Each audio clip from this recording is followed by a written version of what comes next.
நான் ரமேஷ் பேசுகிறேன். திரைக்கடலோடையும் திரவியம் தேடு அப்படின்னு அன்றைக்கி சொல்லி வச்சுட்டு போயிருக்காங்க. அதனோட அர்த்தம் எல்லாத்துக்கும் தெரியும். கடல் கடந்து கூட வாணிபம் செய் அப்படின்னு ஒரு அர்த்தத்தை கற்பிச்சிருக்காங்க.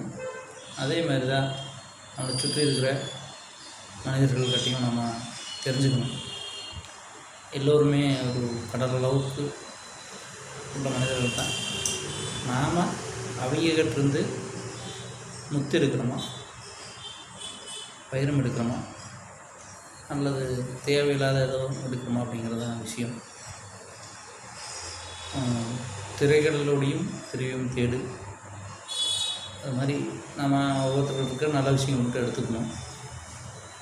இதுக்கு இந்த வாக்கியம் பொருந்தும்னு நினைக்கிறேன். நன்றி.